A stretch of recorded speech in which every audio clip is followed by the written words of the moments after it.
முண்டகோபனிஷத் பாஷ்யத்துடன் படிக்க ஆரம்பிக்கின்றோம். இந்த உபனிஷத் 3 அத்தியாயங்களுடன் கூடியது. அத்தியாயத்திற்கு முண்டகம் என்று இங்கு அழைக்கப்படுகிறது.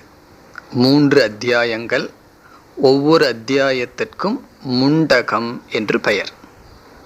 பிறகு ஒவ்வொரு அத்தியாயத்திலும் 2 பகுதிகள், இங்கிலீஷில் செக்ஷன் சொல்கிறது, அதை கண்டக என்று அழைக்கப்படுகிறது. அப்பொழுது 3 அத்தியாயம், ஒவ்வொரு அத்தியாயத்திலும் 2 கண்டங்கள் இருக்கின்றன. இந்த உபனிஷத் அதர்வண வேதத்தை சார்ந்தது. அதர்வண வேதத்தில் இருக்கின்ற எல்லா உபனிஷத்திற்கும் ஒரே ஒரு சாந்தி பாடம், பத்ரங் கர்ணேபி ஸ்ருணுயாம தேவாகா என்பது சாந்தி பாடம். இப்பொழுது நாம் சாந்தி பாடத்தை பார்த்துவிட்டு பிறகு உபனிஷத்திற்குள் செல்லலாம். இப்போ எல்லாம் சேர்ந்தே இந்த சாந்தி பாடத்தை சொல்லலாம். பத்ரங் கர்ணேபி ஸ்ருணுயாம தேவாகா பத்ரம் பஷ்யேமாக்ஷபிர்யஜத்ராஹ ஸ்திரைரங்கைஸ்துஷ்டுவாகும்சஸ்தனூபிஹி வ்யசேமதேவஹிதம் யதாயுஹு ஸ்வஸ்தி ந இந்த்ரோ வ்ருத்தஸ்ரவாஹ ஸ்வஸ்தி நः பூஷா விஸ்வவேதாஹ ஸ்வஸ்தி நஸ்தார்க்ஷ்யோ அரிஷ்டநேமிः ஸ்வஸ்தி நோ ப்ருஹஸ்பதிர்ததாது. ஓம் சாந்தி சாந்தி சாந்திஹ. இந்த சாந்தி பாடம் உபனிஷத்திற்கு வந்த மாணவனால் செய்யப்படுவது. அவனுடைய பிரார்த்தனை என்ன என்று இப்பொழுது பார்க்கலாம். பத்ரம் கர்ணேபிஹி ஸ்ருணுயாம தேவாகா. தேவாகா என்பது அழைக்கின்றான். ஹே தேவாகா, சம்போதனா, அழைப்பது. தேவர்களே. பத்ரம், பத்ரம் என்றால் மங்களம். கர்ணேபிஹி, காதுகளினால். ஸ்ருணுயாம, நாங்கள் கேட்போமாக. இப்போ முதல் வரியினுடைய பொருள், தேவர்களே, மங்களத்தை, மங்களமானதை நாங்கள் காதுகளினால் கேட்போமாக. கர்ணேபிகி என்று உள்ளது, இலக்கணப்படி கர்ணைகி என்று வர வேண்டும். கர்ணேபிகி என்பது வேதத்தினுடைய பிரயோகம். பத்ரம் என்றால் மங்களம். வேதாந்தத்திற்கு வந்த மாணவனுக்கு எது மங்களமாக இருக்க முடியும்? வேதாந்த சிரவணந்தான் மங்களமாக இருக்க முடியும்.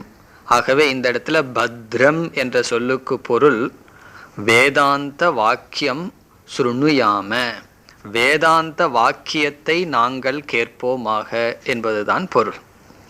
வேதாந்த வாக்கியத்தை தவிர வேத எதை கேட்டாலும் அதெல்லாம் அமங்கலம். ஆகவே நாங்கள் காதுகளினால் வேதாந்தத்தை கேட்போமாக. இப்போ காது நமக்கு இருக்கு, எத்தனையோ காரியத்துக்கு விஷயத்துக்கு பயன்படுத்தி இருக்கோம், எத்தனையோ விஷயங்களை எல்லாம் காதில் கேட்டிருக்கோம்.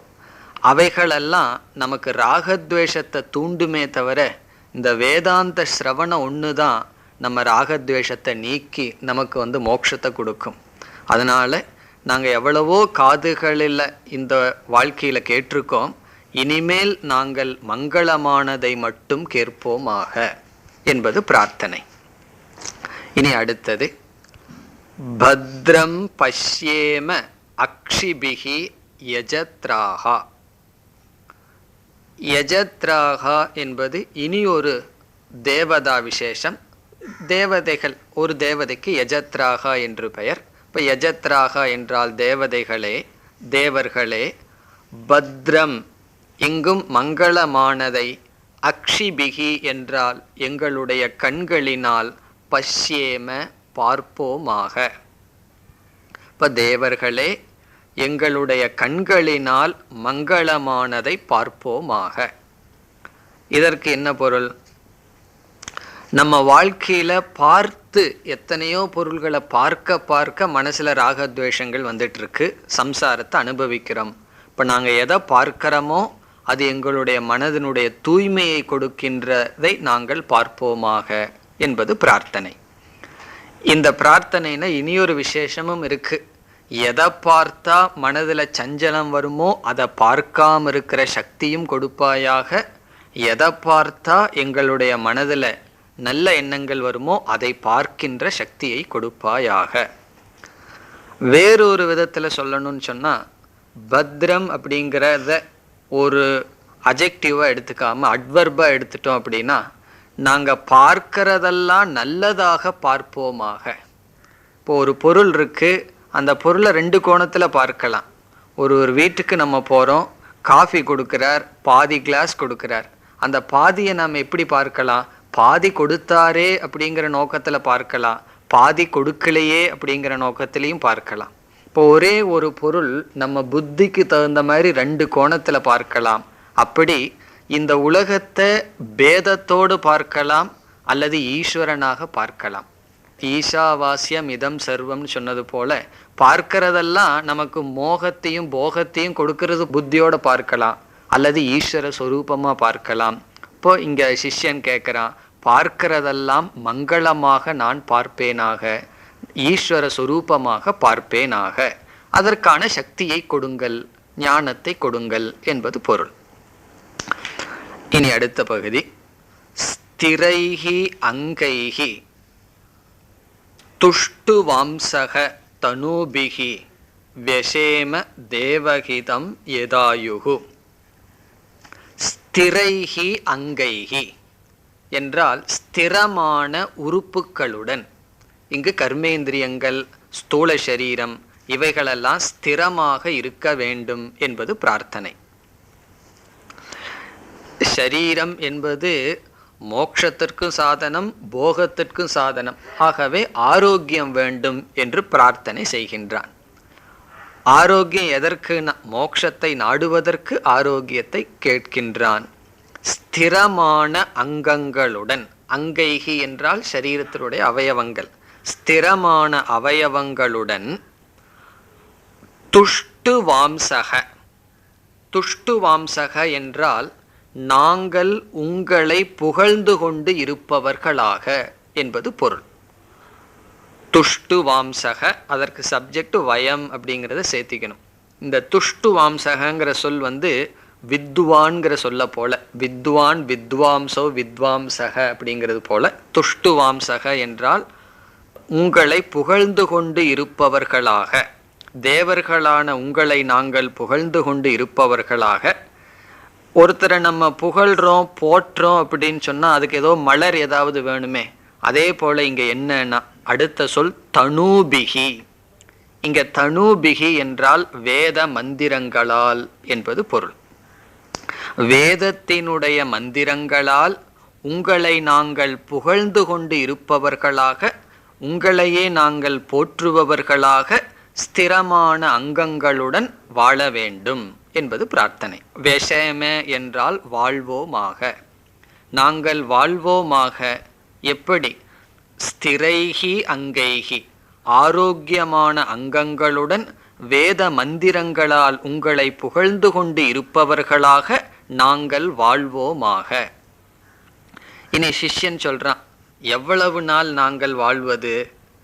தேவஹிதம் யதாயுகு. எது ஆயுகு?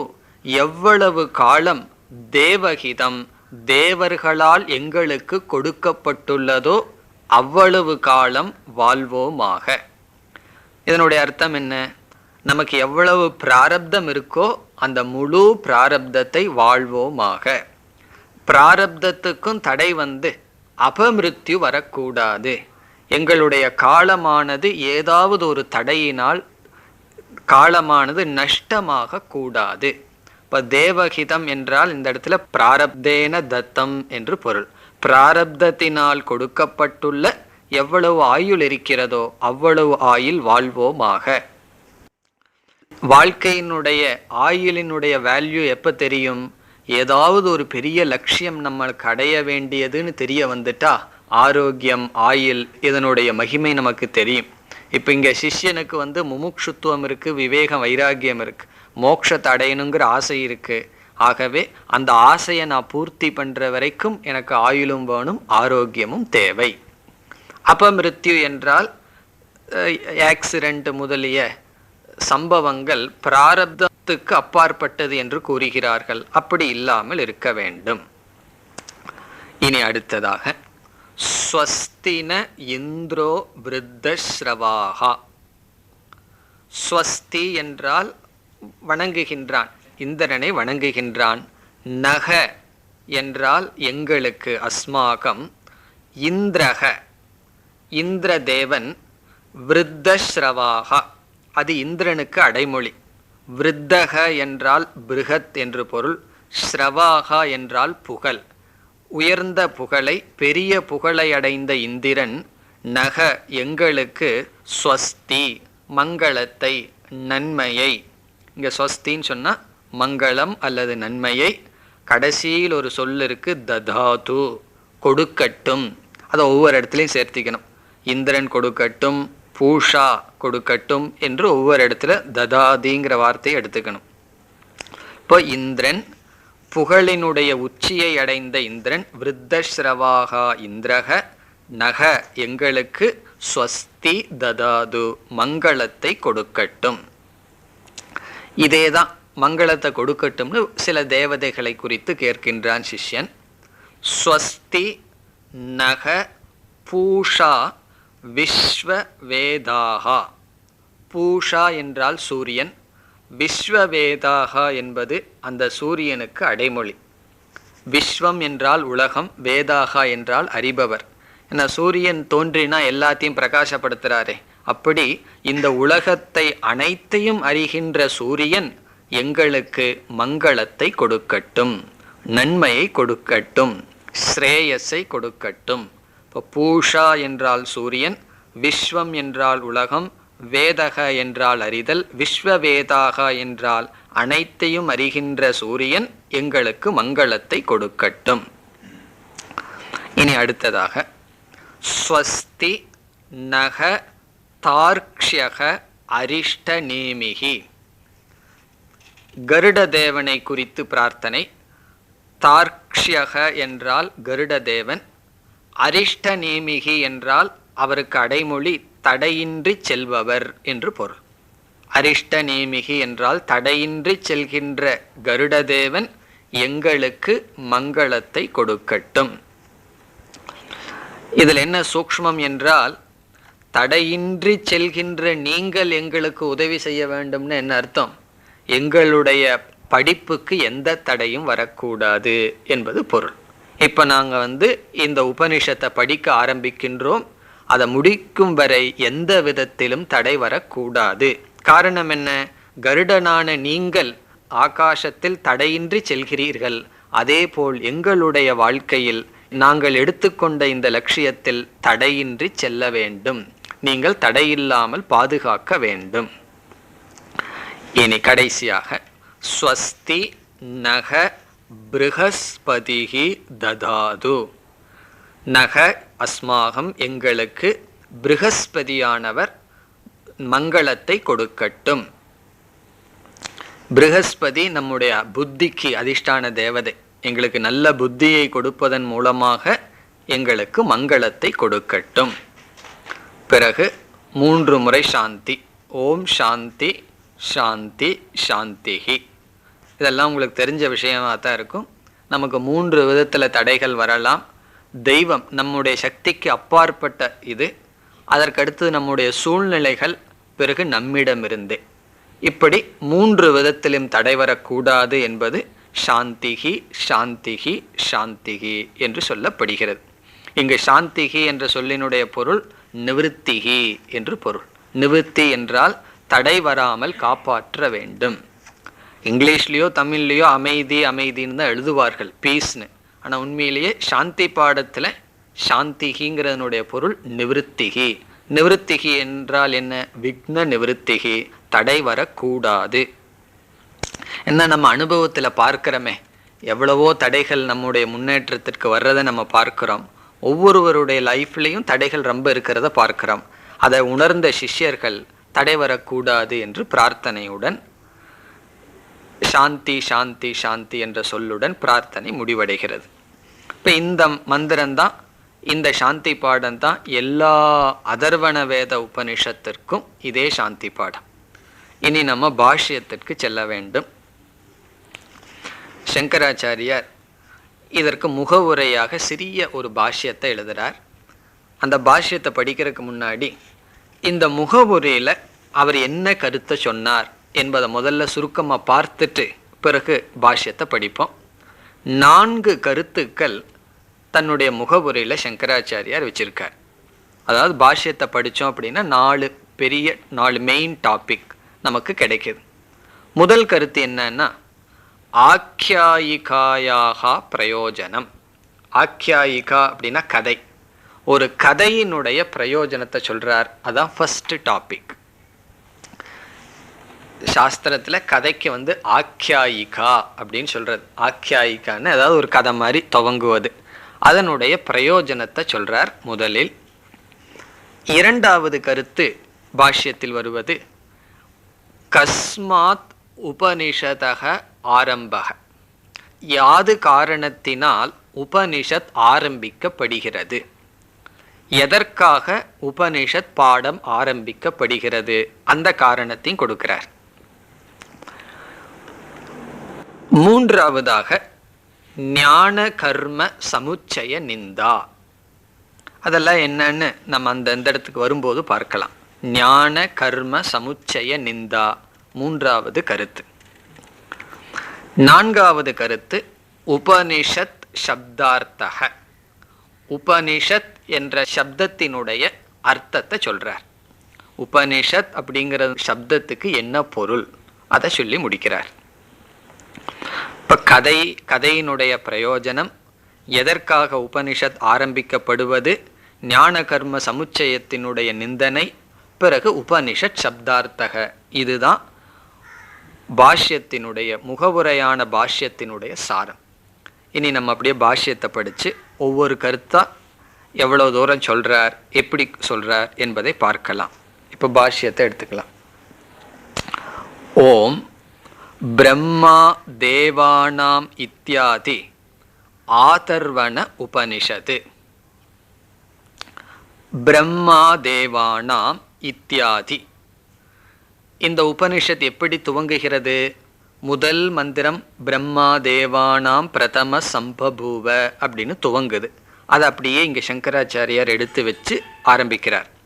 இப்படி உபனிஷத் மந்திரத்தை அப்படியே கோட் பண்ணி எடுத்து சொல்லி இவ்விதம் அப்படின்னு சொல்றதுக்கு பிரதீகம் என்று சொல்வார்கள். பிரதீகம் அப்படின்னா உபனிஷத் மந்திரத்தை அப்படியே கோட் பண்ணி இந்த மாதிரி என்று சொல்வதற்கு. அப்படி பிரம்மா தேவானாம் என்பது பிரதீகம். பிரதீகம்னா உபனிஷத் மந்திரத்தை அப்படியே கோட் பண்ணி இதி இப்படி துவங்குகின்ற, இத்தியாதி இப்படி இந்த மந்திரங்களுடன் துவங்குகின்றது ஆதர்வண உபனிஷத்து. அதர்வண வேதத்தை சார்ந்த உபனிஷத் என்பது பொருள். அதர்வண வேதத்தை சார்ந்த உபனிஷத் இங்கு பிரம்மா தேவானாம் இவ்விதம் துவங்குகிறது. பிறகு இந்த இடத்துல ஒரு வார்த்தையை நம்ம சேர்த்திக்கணும். வியாச்சிக்யாசிதா மயா அப்படின்னு. வியாச்சிக்யாசிதா என்றால் இந்த உபனிஷத் என்னால் வியாக்கியானம் செய்ய விரும்பப்பட்டுள்ளது என்பதை நம்ம சேர்த்து இந்த வாக்கியத்தை பூர்த்தி பண்ணணும். இப்போ பிரம்மா தேவானாம் என்று துவங்குகின்ற அதர்வண வேதத்தை சார்ந்த இந்த உபனிஷத் என்னால் விளக்க இச்சை கொள்ளப்பட்டிருக்கிறது. இதோட ஒரு வாக்கியம். இனி அடுத்த சென்டென்ஸ்.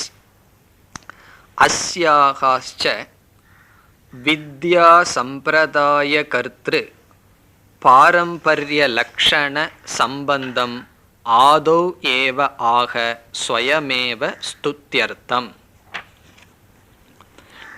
இந்த பாஷ்யம் நமக்கு புரியணும்னு சொன்னால் உபனிஷத் எப்படி துவங்குது அப்படிங்கிற ஞானம் நமக்கு தேவை. உபனிஷத் எப்படி இங்கு துவங்குகிறது என்றால், எடுத்த உடனேயே பிரம்ம வித்யாவையோ அல்லது கேள்வியையோ உபனிஷத் சொல்லாம ஒரு கதை மாதிரி துவங்குது. பிரம்மா தேவானாம் பிரதம சம்பபூவ. பிரம்மா என்பவர் முதல்ல பிறந்தார். அவருடைய மூத்த புத்திரனுக்கு இந்த ஞானத்தை சொன்னார். அவர் அவருடைய சிஷ்யனுக்கோ புத்திரனுக்கோ சொன்னார் என்று ஒரு பரம்பரையை உபனிஷத் சொல்லுது. இப்போ இந்த உபனிஷத் எப்படி துவங்குகிறது?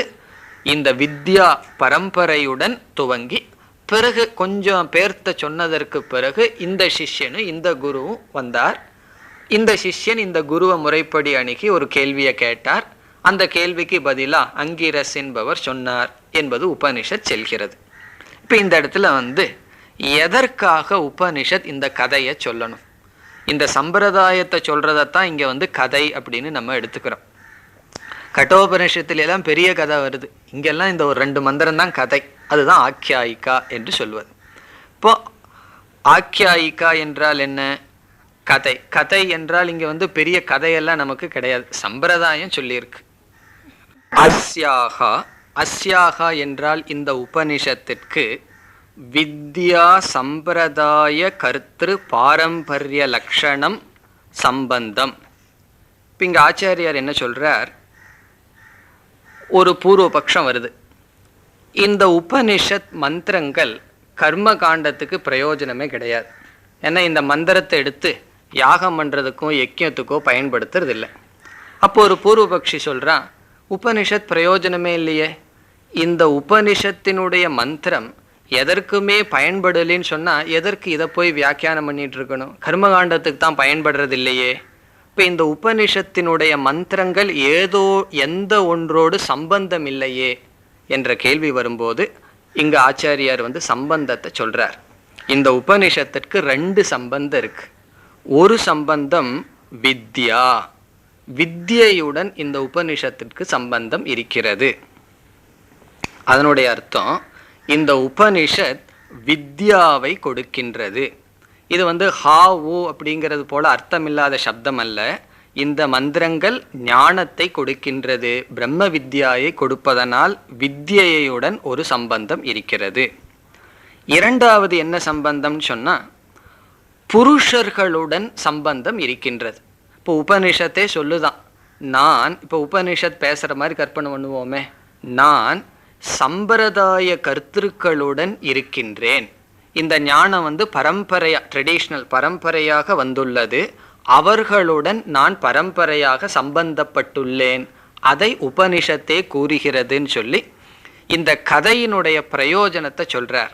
கதையினுடைய பிரயோஜனம் என்னன்னு சொன்னா, இந்த வித்யாவை ஸ்துதி செய்கிறது இந்த கதை. அது எப்படி ஸ்துதி செய்கிறதுன்னு பிறகு சொல்ல போறார். இப்போ இங்கே முதல்ல சம்பந்தத்தை சொல்றார். சம்பந்தத்தை ஏன் சொல்ல வேண்டும்னு சொன்னா, இந்த மந்திரம் எதோடும் சம்பந்தப்படவில்லை என்றால் இந்த மந்திரத்தை படிக்கிறதுனாலேயோ வியாக்கியானத்தினாலேயோ ஒரு பிரயோஜனம் இல்லை. அப்படி சந்தேகம் வரும்பொழுது இங்கு சங்கரர் சொல்றார், இந்த உபனிஷத் மந்திரங்கள் வித்யையினுடன் சம்பந்தம் இருக்கிறது. என்ன சம்பந்தம்? இந்த அக்ஷரங்கள் ஞானத்தை கொடுக்கின்றது, ஒரு சம்பந்தம். இனி ஒரு சம்பந்தம் என்னன்னு சொன்னா, இந்த சம்பிரதாய புருஷர்களோடு இந்த உபனிஷத் சம்பந்தப்பட்டுள்ளது. இந்த உபனிஷத்தை சொல்லுதான், நான் ட்ரெடிஷ்னல் ஆச்சாரியாருடன் சம்பந்தம் வைத்துள்ளேன். எப்படின்னா, அவர்கள் என்னை படிக்கிறார்கள், என்னை கையாளுகிறார்கள். அதைத்தான் சொல்றார்.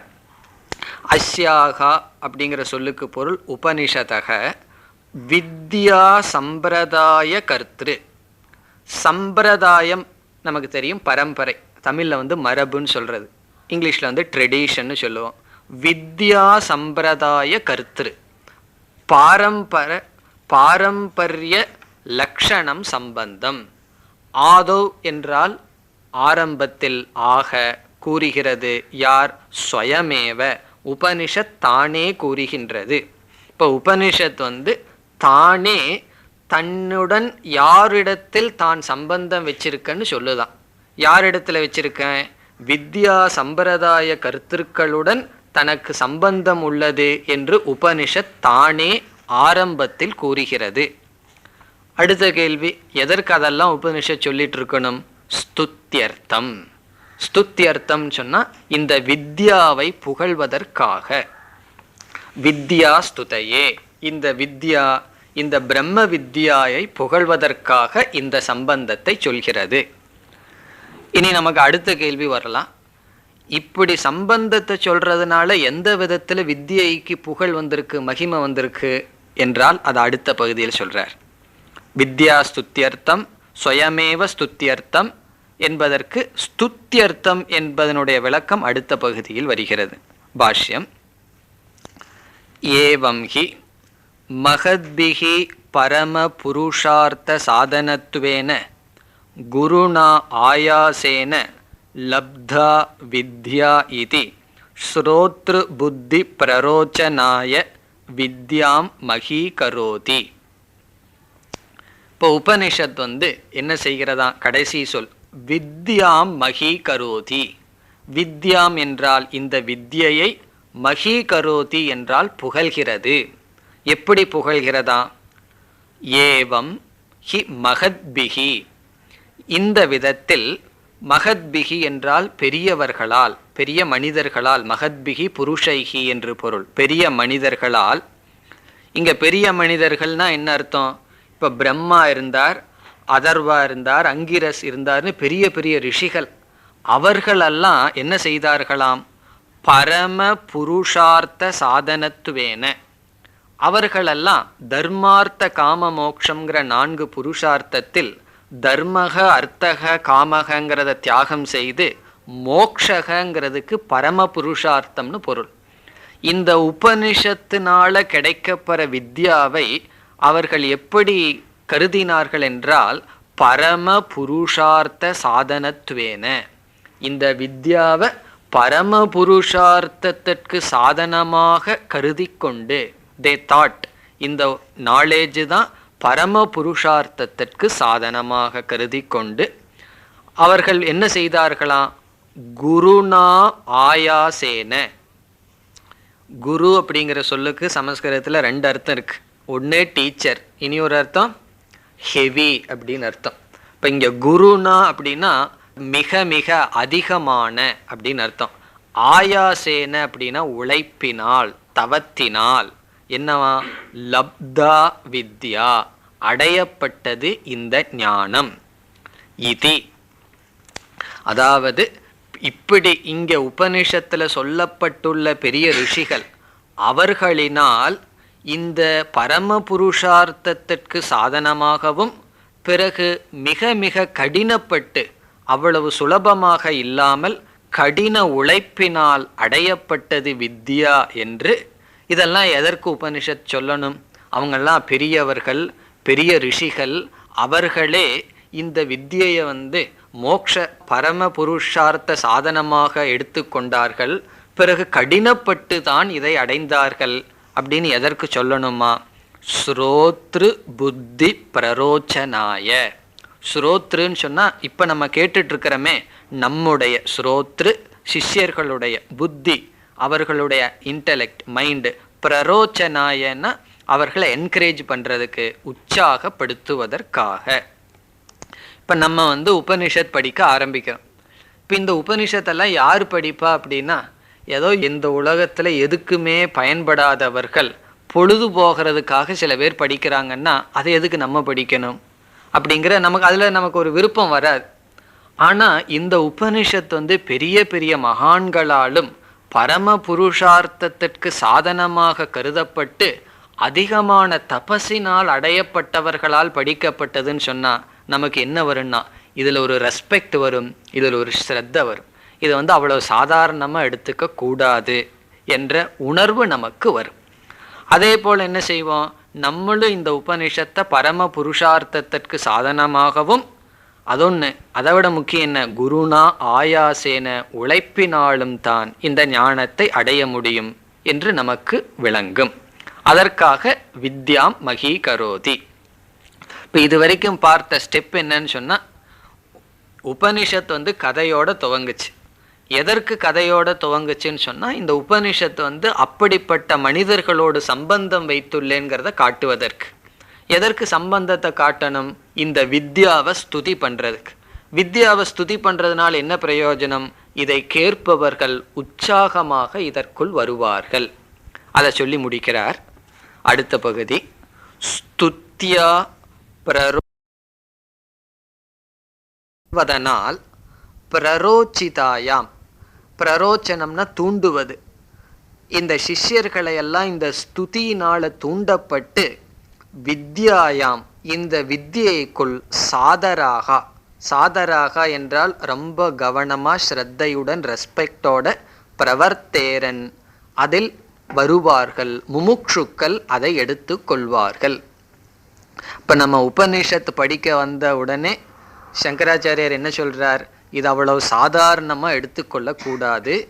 உபனிஷத்தே என்ன சொல்லுது? இப்படிப்பட்ட பெரிய ரிஷிகளினால் படிக்கப்பட்ட இந்த வித்யா பரம புருஷார்த்தத்திற்கு சாதனையாக எடுத்துக்கொண்டது.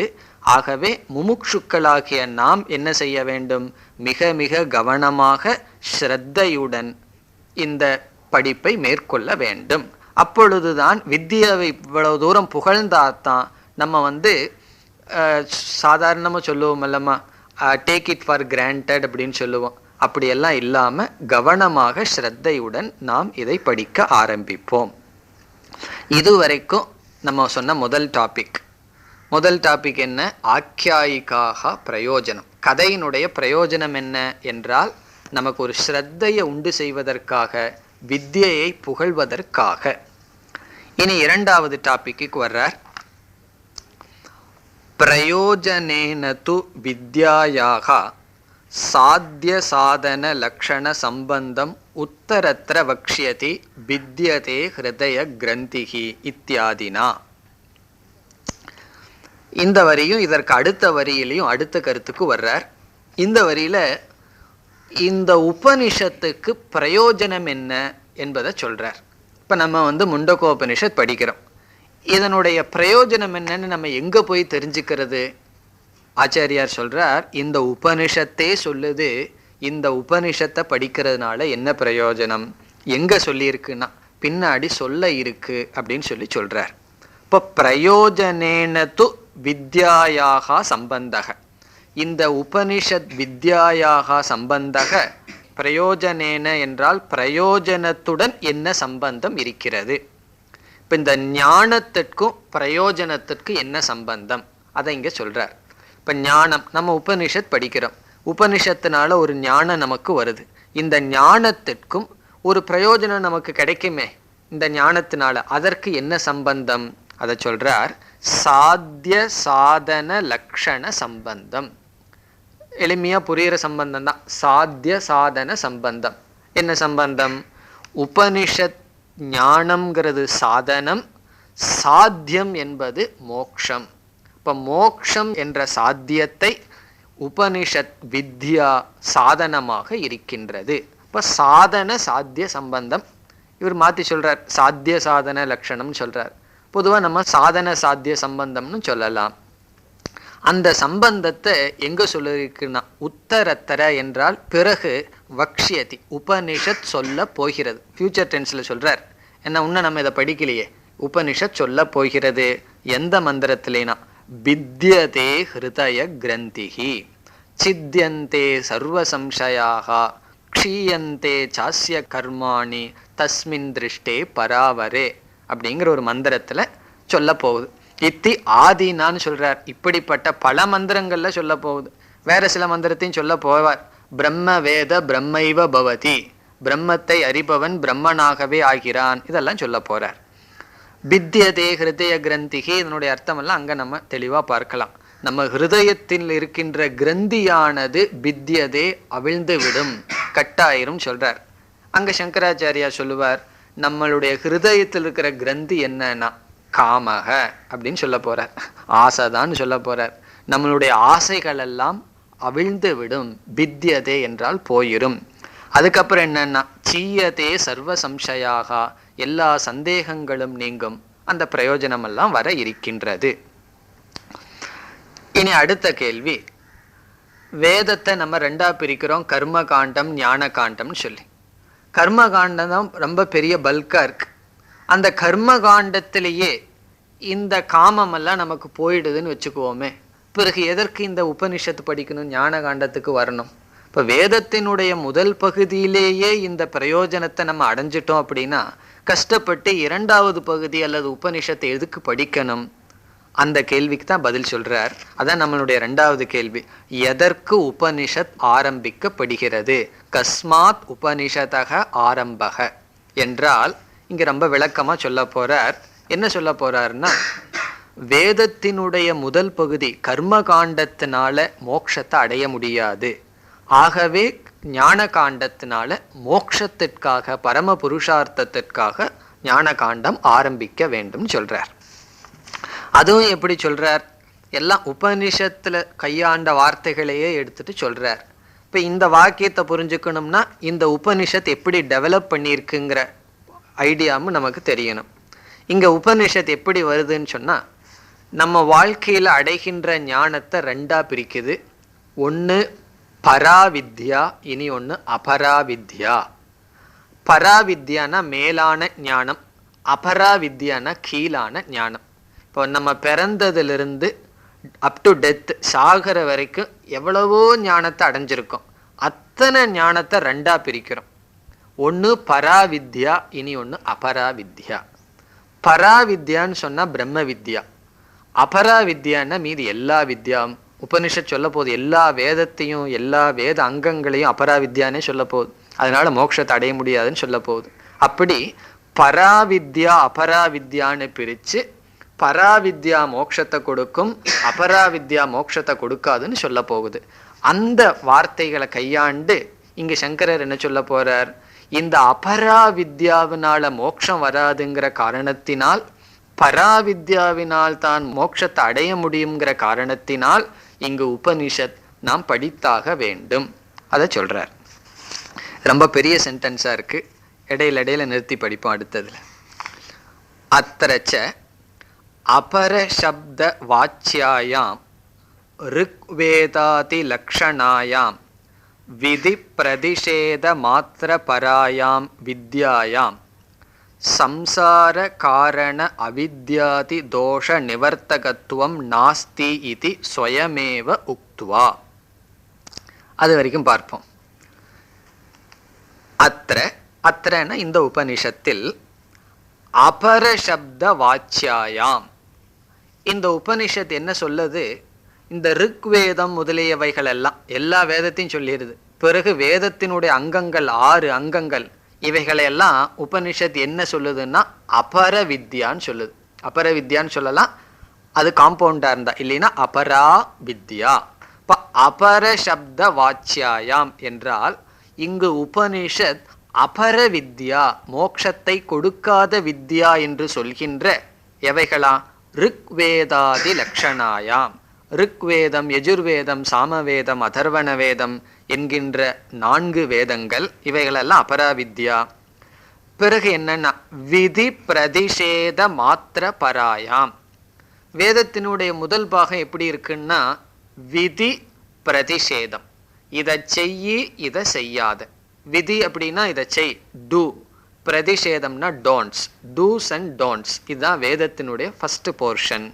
பராயாம் வித்யாயாம், அந்த ஞானத்தினால். இப்ப கர்மகாண்டம்னா என்ன ஞானம்? இதை செய்யி இதை செய்யக்கூடாது என்கின்ற ஞானத்தினால் என்ன நீங்காதான்? வேதத்தினுடைய கர்மகாண்டத்தை படிச்சா என்ன நீங்காதான்? சம்சார காரண, சம்சாரத்திற்கு காரணமான அவித்யாதி தோஷ நிவர்த்தகத்துவம் நாஸ்தி. உங்களுக்கே சான்ஸ்கிரிட் நல்லா புரியும் இல்லையா? அவித்யாதி தோஷ நிவர்த்தகத்துவம் நாஸ்தி. அவித்யா முதலிய தோஷங்கள் நீங்குதல் என்பது கிடையாது. அதனால சுருக்கம் என்ன? அஞ்ஞானம் போகாது, அறியாமையானது போகாது. என்னதான் முழு வேதத்தை நம்ம மனசுல படிச்சிருந்து அல்லது கர்மகாண்டத்துல எல்லா ஞானத்தை அடைஞ்சாலும் அஞ்ஞானம் போகாது. எதை பற்றி அஞ்ஞானம்? ஆத்ம அஞ்ஞானம் அல்லது பிரம்மத்தை பற்றி அஞ்ஞானம் போகாது. நாஸ்தி இதி ஸ்வயமேவ உக்த்வா. இங்க உபனிஷத் சொல்ல போகுது, கர்மகாண்டத்தில் இருக்கிறவங்க எல்லாம் அவித்யினுடைய நடுவில் இருக்காங்கன்னு சொல்லி உபனிஷத் சொல்ல போகுது. அப்படி இந்த உபனிஷத்தே சொல்லுது கர்மகாண்டத்தினால மோட்சம் இல்லை அப்படின்னு தானே சொல்லி, பிறகு பராவித்யான்னு ஒன்று அறிமுகப்படுத்தி அதனாலதான் மோட்சம்னு சொல்லி உபனிஷத் ஆரம்பிக்கின்றதுன்னு சொல்ல போறார். அடுத்த பகுதி பர அபர வித்யா பேத கரண பூர்வகம் அவித்யாயாம் அந்தரே வர்த்தமானாக இத்தியாதினா. இதுவும் உபனிஷத்துக்குள்ள வர்ற மந்திரம். இந்த கர்ம காண்டத்தை மட்டும் படிச்சுட்டு இருக்கிறவங்கள உபனிஷத் என்ன சொல்லுது? அவர்களெல்லாம் அவித்யாயாம் அந்தரே, அவித்யான அஞ்ஞானத்தினுடைய நடுவில் இருக்கிறார்கள் என்று சொல்லி பிறகு என்ன சொல்ல போகுது? பரப்பிராப்தி சாதனமான மோட்சத்தை உபனிஷத் சொல்ல போகுது. இதெல்லாம் எப்படி உபனிஷத் செய்யுதுன்னு சொல்றார். பர அபர வித்யா பேத கரண பூர்வகம். இந்த உபனிஷத்தானது முதல்ல என்ன செய்யுது? இந்த உபனிஷத்தினுடைய ஸ்டெப் என்ன? ஃபர்ஸ்ட் பராவித்யா அபராவித்யான்னு பேதத்தை செஞ்சு அபராவித்யாவினால மோட்சம் இல்லைன்னு தானே சொல்லி பிறகு பராவித்யை அறிமுகப்படுத்துகிறது. இதுல இருந்து நமக்கு என்ன தெரியுது? இந்த உபனிஷத் ஏன் ஆரம்பிக்கணும்னா பராவித்யா இதுல தான் இருக்கு. வேதத்தினுடைய முதல் பகுதியில பராவித்யா கிடையாது. பராவித்யானா மோட்சத்தை கொடுக்கிற வித்யா கிடையாது. ஆகவே இந்த உக்து வாங்கிறதுக்கு முன்னாடி இந்த பதத்தை சேர்த்திக்கணும். பர அபர வித்யா பேதகரண பூர்வகம் என்றால் பரவித்யா அபரவித்யா என்று பிரித்து அவித்யாயாம் அந்தரே வர்த்தமானாக இப்படிப்பட்ட மந்திரங்களினால் அபராவித்யால மோட்சம் இல்லைன்னு சொல்லி உபனிஷத் என்ன செய்கிறது? பராவித்யாவை சொல்லுதுன்னு சொல்லி அடுத்த வரியில துவங்குறார். அடுத்த பகுதி ததா பரப்பிராப்தி சாதனம் சர்வ சாதன சாத்திய விஷய வைராகிய பூர்வகம் குரு பிரசாத லப்யாம் பிரம்ம வித்யாம் ஆக பரீட்சலோகான் இத்தியாதினா. இங்கேயும் உபனிஷத் இனி ஒரு காரியத்தையும் செய்யுது. அபரவித்யால மோட்சம் கிடையாது, பராவித்யால மோட்சத்தை அடைய முடியும். அப்போ பராவித்யாவை தானே சொல்ல வேண்டும். நேரடியா பராவித்யாவை சொல்லலான்னா உபனிஷத் இனி ஒன்று செய்யுதான். இந்த பராவித்யாவுக்கு யார் தகுதியானவர்கள்ங்கிறத சொல்லி பராவித்யாவை ஆரம்பிக்குதான். அது எங்க? பரீட்சலோகான்கிற மந்திரத்துல குறிப்பா வைராகியம், யாருக்கு விவேகம் வைராகியம் இருக்கோ அவர்களுக்குத்தான் இந்த பராவித்யால தகுதிங்கிறத சொல்லி ஆரம்பிக்குதுன்னு சொல்றார். ததா பரப்பிராப்தி சாதனம். பரப்பிராப்தினா மோட்ச பிராப்தி சாதனம். என்ன சாதனமா? சர்வ சாதன சாத்திய விஷய வைராகிய பூர்வகம். இப்போ சங்கராச்சாரியார் எந்த சாதனைக்கு முக்கியத்துவம் கொடுக்குறாருன்னு பாருங்க. பரப்பிராப்தி சாதனம் வைராகியம் அப்படின்னு சொல்றார். அந்த வைராகியத்துக்கு மற்ற சொற்கள் எல்லாம் அடைமொழி. ரொம்ப பேர் எல்லாம் என்ன சொல்லுவார்கள்? விவேகம் இருக்கு, எல்லாம் இருக்கு, வைராகியம் இல்லைன்னு சொல்றதை நம்ம கேள்விப்படுறோம். அதனாலதான் சொல்றார் வைராகியத்துக்கு அவ்வளவு முக்கியத்துவம் கொடுக்கிறார். பரப்பிராப்தி சாதனம்னே சொல்லிடுறார். பரப்பிராப்தி சாதனமான வைராகியம். பிறகு வைராகியம் சொன்னா எதுல வைராகியம்? அதை சொல்றார். சர்வ எல்லா சாதன சாத்திய விஷயம். இப்போ சாஸ்திரத்துல இந்த பிரபஞ்சத்தை அடிக்கடி என்ன சொல்லுவாங்க? சாதன சாத்திய பிரபஞ்சம்னு சொல்லுவாங்க. இந்த உலகத்தையே எப்படி பிரிக்கலான்னா மீன்ஸ் அண்ட் எண்ட். சிலதெல்லாம் சாதனையா இருக்கு, சிலதெல்லாம் சாத்தியமா இருக்கு, சிலதெல்லாம் மாறிட்டே இருக்கு. இப்போ முதல்ல ஆஃபீஸுக்கு போகணும் அப்படிங்கிறது சாதனை, போனதுக்கு அப்புறம் பணம் சம்பாதிக்கணும் அப்படிங்கிறது சாதனை, சாத்தியமா இருக்கு முதல்ல. அந்த பணம் வந்ததுக்கு அப்புறம் பணம் சாதனையாகுது, நம்ம எத்தனையோ பொருள்களை வாங்க வேண்டிய அது சாத்தியமாகுது. இப்போ பணம்ங்கிறது சாதனம். அந்த பணத்தை அடையிற வரைக்கும் பணம் சாத்தியம், பணத்தை அடையிற வரைக்கும் பணம் சாத்தியம். பணத்தை அடைஞ்சிட்டோம் அப்படின்னா பணம் சாதனமாயிருது. பிறகு மற்ற பொருள்கள் சாத்தியமாகுது. மற்ற பொருள்கள் அடைஞ்சிட்டோம் அப்படின்னா அதுல கிடைக்கிற சுகம் சாத்தியமாகுது. இப்படி இந்த உலகமே சாதன சாத்தியமா இருக்கு. இதெல்லாம் பிருகதாரண்யத்துக்குள்ள அழகா சொல்லப்பட்டிருக்கு. இந்த அகில பிரபஞ்சத்தையே சாதன பிரபஞ்சம் சாத்திய பிரபஞ்சம்னு பிரிக்கிறோம். இங்க வைராகியம் எதுலினா சர்வ சாதன சாத்திய பிரபஞ்சம். இந்த சர்வ சாதன சாத்திய பிரபஞ்சத்தில் வைராகிய பூர்வகம், வைராகியத்தை முன்வைத்து உபனிஷத் துவங்குகிறது பராவித்யாவை. பிறகு சொல்றாங்க நம்ம ரிஷிகேஷ்ல பார்க்குறோமே, எத்தனையோ சாதுக்கள் வைராக்கியத்தோடு இருக்கிறார்களே, கிழிஞ்ச துணியை போட்டுட்டு எங்கேயோ படுத்துட்டு தூங்கிட்டு. இப்போ அவர்களெல்லாம் இந்த ஞானத்தை அடைஞ்சிருப்பாங்களான்னா அதுவும் முடியாது. இனி ஒன்று இருக்கு, வைராகியத்துக்கு அப்பாற்பட்டதுங்கிறார். அது என்ன? குரு பிரசாத லப்யாம், குரு பிரசாதத்தினால் அடையப்படுவது. இப்போ வைராகியத்துக்கு மேலே இந்த இடத்துல குருனா ஈஸ்வரன், குரு பிரசாதத்தினால் அடையப்படுவது. சில சமயம் வைராகியம் இல்லாதது பல காரணம். வைராகியம் இருந்து சில பேர்த்துக்கு ஞானம் கிடைக்கலினா அவர்களுடைய குருவினுடைய அருள் அவர்களுக்கு இல்லை. அப்போ குருவினுடைய அருளினால் அடையப்படுகின்ற, இப்போ பிரம்ம வித்யாவுக்கு 2 லட்சணம் சொல்றார். வைராகியத்தினாலும் குரு ஈஸ்வரனுடைய அருளினாலும் அடையப்படுகின்ற பிரம்ம வித்யாம் ஆக, அந்த பிரம்ம வித்தியை இந்த உபனிஷத் சொல்கிறது. இப்போ நமக்கு சந்தேகம் வரும், எந்த இடத்துல உபனிஷத் வைராகியம் வேணும், குருவை நம்ம நாடணும், எப்படிப்பட்ட குருவை நாடணும் எல்லாம் சொல்லியிருக்கு. அந்த ஸ்லோகத்தை சொல்றார். பரீட்சலோகான் இத்தியாதினா. பரீட்சலோகான் கர்மச்சித்தான்கிறது ஒரு முக்கியமான மந்திரம். அங்கே அதனுடைய விளக்கத்தை பார்க்கலாம். அங்கே தான் உபனிஷத் விவேகம் வைராகியம் முமுட்சுத்துவங்கிறத சொல்லி பிறகு ஸ்ரோத்ரியம் பிரம்மனிஷ்டனான குருவை நாட வேண்டும்னு சொல்லியிருக்கு. இதையெல்லாம் உபனிஷத்து முன்ன சொல்லி பிறகு என்ன செய்தான்? பராவித்யை ஆரம்பிக்கின்றது. இனி அடுத்த பகுதி. அடுத்ததாக ஞான கர்ம சமுச்சயத்துக்கு முன்னாடி பிரயோஜனத்தை மீண்டும் சொல்றார். அதோடைய ஞான கர்ம சமுச்சய நிந்தை தொடருது. பிரயோஜனம் ச அசகிருத் பிரவீதி பிரம்ம வேத பிரம்மைவ பவதி இதி பராமிருதா பரிமுச்சந்தி சர்வே இதி ச. இந்த 2 வார்த்தையை சங்கராச்சாரியார் எதற்கு சொல்றார்? இந்த உபனிஷத் அடிக்கடி இந்த ஞானத்தினுடைய பிரயோஜனத்தை சொல்லுதான். இந்த பிரம்ம வித்யாவினுடைய பிரயோஜனத்தை, பிரயோஜனம் ச அசகிருத் என்றால் எகெயின் அண்ட் எகெயின், மீண்டும் மீண்டும் பிரவீதி உபனிஷத் சொல்கிறது.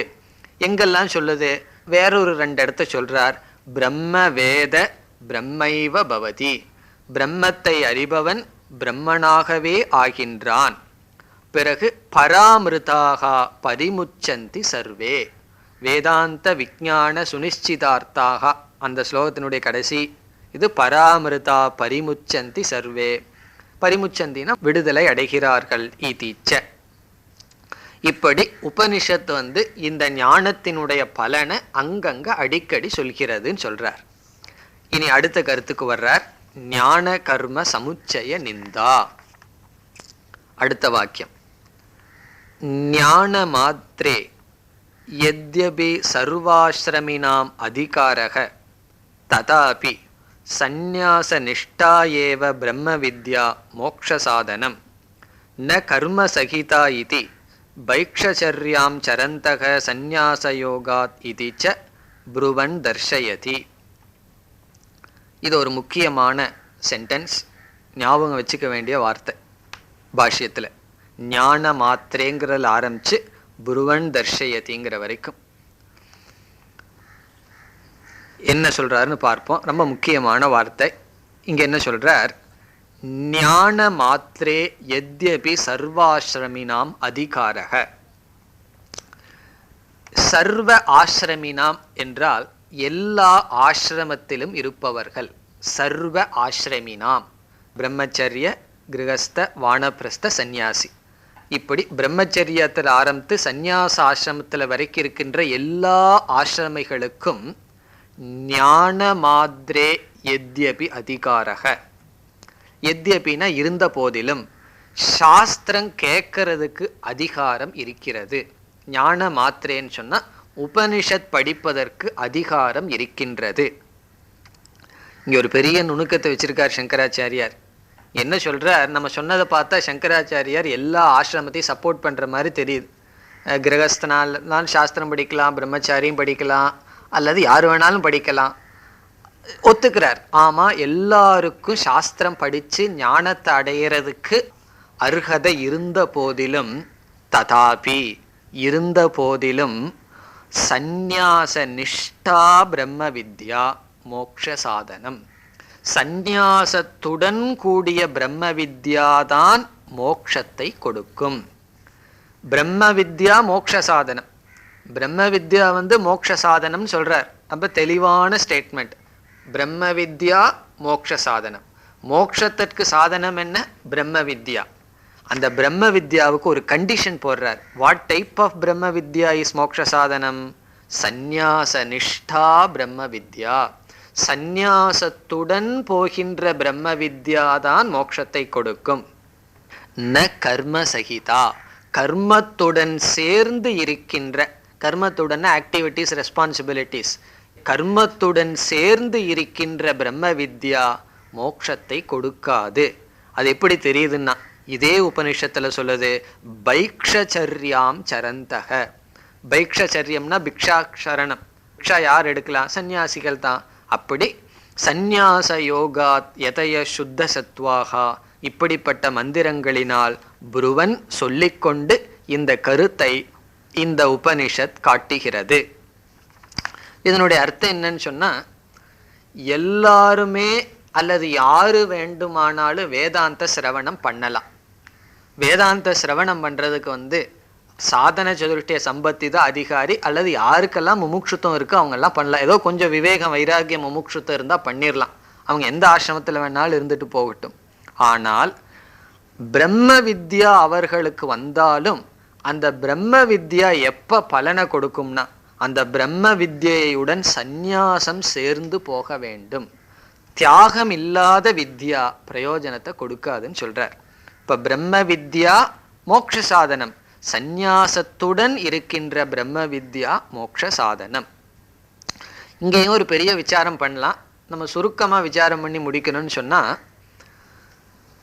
இந்த வாக்கியத்தை படிச்ச உடனே நமக்கு என்ன தோணிரும்? அப்ப இல்லறத்தில் இருக்கிறவங்க எல்லாம் மோட்சத்தை அடைய முடியாதா அப்படிங்கிற கேள்வி வரும். அதே விசாரம் இதுக்கப்புறம் வரப்போகுது.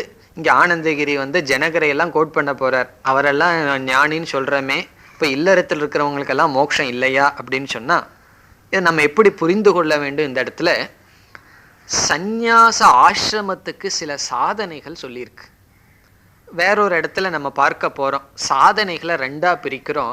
நிவிருத்தி பராணி, பிரவிற்த்தி பராணின்னு ரெண்டு விதமான சாதனைகள் வேதாந்தத்துக்குள்ளேயே.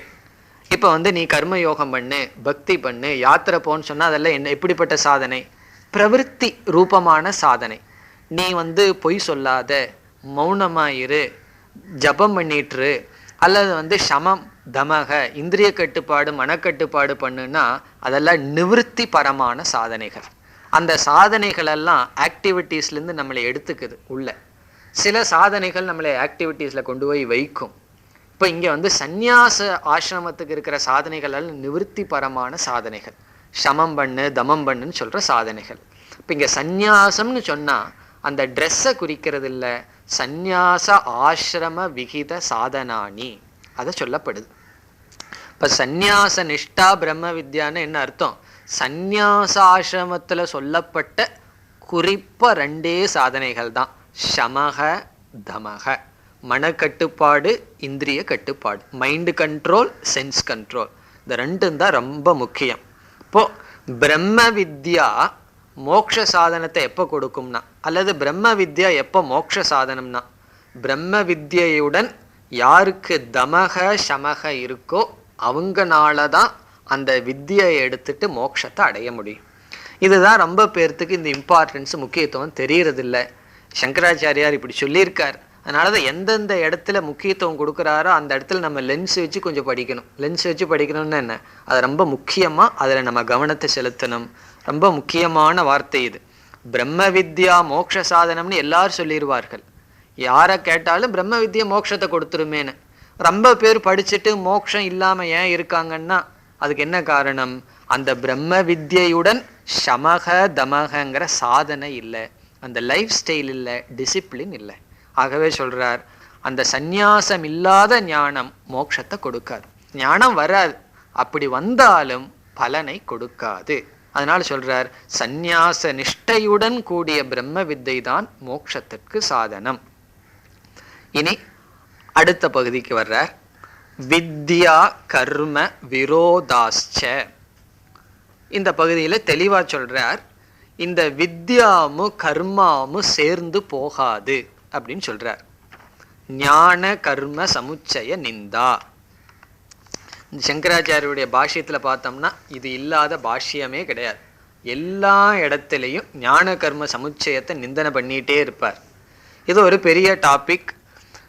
இது எதற்கு இப்படி சொல்கிறார், இதனுடைய சாரம் என்ன, இன்டென்ஷன் என்ன அப்படின்னு பார்த்தோம்னா, சில பேர் என்ன வாதாடுகிறார்கள், மோட்சத்துக்கு என்ன சாதனை, ஞானம். அந்த ஞானத்தை நான் எங்கே வேணாலும் இருந்து அடைஞ்சிக்கிறேனே, எதற்கு கஷ்டப்பட்டு சன்னியாசம் பண்ணணும், நான் வீட்டிலேயே இருந்துட்டு ஆஃபீஸில் போயிட்டு பேசாமல் நான் இருந்துக்கிறேனே, எதற்கு எல்லாத்தையும் திறந்துட்டு வரணும், என்னுடைய ஃபுல் அதர் ஆக்டிவிட்டீஸோட நான் மோட்சத்தை அடைஞ்சிக்கிறேனே அப்படின்னு சில பேர் சொல்லுவார்கள். இன்னைக்கு சொல்கிற சில பேர்கள் தான் அந்த காலத்தில் டெக்னிக்கலாக என்ன சொல்லுவாங்க, நான் யாகம் பண்ணிகிட்டு இருக்கேன், சந்தியாவந்தனம் பண்ணிகிட்டு இருக்கேன், எல்லாம் பண்ணிகிட்டு இருக்கேன், அதே சமயத்தில் மோட்சத்தையும் நான் அடையிறேனே, அதையெல்லாம் நான் விட மாட்டேன் அப்படின்னு சொன்னால் சங்கராச்சாரியா சொல்கிறார், அது நடக்காது. கர்மம் பண்ண பண்ண அந்த கர்த்திருவம் அப்படிங்கிறது மனசில் நம்ம விட்டு போகாது. ஞானம்ங்கிறது நீ அகர்த்தா அபோக்தா அப்படின்னு சொல்லுது, இந்த ரெண்டும் சேர்ந்து போகாதுன்னு சொல்கிறார். ஆகவே கர்மமும் ஞானமும் தூரமேதே விபரீதே விஷூச்சின்னு யமதர்மராஜா சொல்லுவார். ரெண்டும் ஆப்போசிட் டைரக்ஷன். கர்ம பாதைங்கிறது வேற, ஞானம்ங்கிறது வேற விதமான டைரக்ஷன். ஏதோ ஒன்றில் தான் போக முடியும். இப்போ ஒரு ஊருக்கு ஒரு வழியாக போகலாம். இப்போ 2 இடம் இருக்குது, அந்த 2 இடத்துக்கு ஆன் த வேல போய் போகலாம். 2 ஆப்போசிட் டைரக்ஷனில் இருந்தது அப்படின்னு சொன்னால் கண்டிப்பாக வேற ரூட்டை தான் நம்ம எடுத்தாகணும். அதே போல் கர்மமும் ஞானமும் இரண்டும் விதவிதமான விருத்தமான திக்கில் இருக்குன்னு சொல்கிறார். அது மட்டும் இல்லாமல் இப்படி வாதாடுபவர்களுடைய விருப்பம் என்னன்னு சொன்னால், எப்படியாவது சந்நியாசம் இல்லாமல் போகணும்னு அவங்களுக்கு ஆசை. சந்நியாசத்தை ஸ்கிப் பண்ணணும். சந்நியாசங்கிற வார்த்தையே சில பேர்த்துக்கு அலர்ஜி. சந்நியாசம் இல்லாமல் ஏதாவது மேனேஜ் பண்ண முடியுமான்னு விருப்பம். ஆகவே இந்த ஞானத்தையும் கர்மத்தையும் சமுச்சயம் பண்ணுறாங்க. ஞான கர்ம சமுச்சயம் கிடையாது, ஞானம்ங்கிற வேற பாதை, கர்மம்ங்கிற வேற பாதைன்னு நிரூபித்தோம்னா நம்ம எதை எஸ்டாப்ளிஷ் பண்ணுறோம், சந்நியாசத்தை எஸ்டாப்ளிஷ் பண்ணுறோம். அதனால தான் சங்கராச்சாரியார் அவ்வளோ முக்கியத்துவமாக ஞான கர்ம சமுச்சயத்தை கண்டனம் பண்ணுறார். இப்போ ஞான கர்ம சமுச்சயத்தை கண்டனம் பண்ணுறதுலேருந்து கடைசியில் நமக்கு என்ன கிடைக்குதுன்னா சந்நியாச ஆசிரமத்தை நம்ம எஸ்டாப்ளிஷ் பண்ணுறோம், நிரூபிக்கின்றோம். இப்போ என்ன சொல்கிறோம், இந்த சந்நியாச ஆசிரமத்தில் தான் ஞான நிஷ்டை அடைவதற்கு நல்ல வாய்ப்பு இருக்குது. காரணம் என்ன, எந்த பொறுப்பும் கிடையாது, எந்த ரெஸ்பான்சிபிலிட்டி இல்லை. குறிப்பாக சமதமாதி எல்லாம் நல்லா ஃபாலோ பண்ணலாம். இப்போ வீட்டுக்குள்ளே உட்காந்துட்டு டிவி பார்க்காம இருக்க முடியுமா, இருந்தாலும் அந்த சப்தமாவது காதில் விழுந்துட்டு இருக்கும். ஆனால் ஆசிரமத்துக்கு வந்துட்டோம் அப்படின்னா நம்ம கேட்கறதுக்கு யாரும் கிடையாது. அந்த நிவர்த்தி நமக்கு சந்நியாச ஆசிரமத்தில் தான் நடைபெறும். ஆகவே சொல்கிறார், கர்மமும் ஞானமும் என்னைக்கும் சேர்ந்து போகாது, ரெண்டும் விபரீதமானது அப்படின்னு சொல்கிறார். இதற்கு பிறகு இதே கருத்தை சொல்கிறார். அதை நம்ம அடுத்த வகுப்பில் பார்ப்போம். ஓம் பூர்ணமத பூர்ணமிதம் பூர்ணாத் பூர்ணமுதச்யதே பூர்ணஸ்ய பூர்ணமாதாய பூர்ணமேவாவசிஷ்யதே. ஓம் சாந்தி சாந்தி சாந்தி.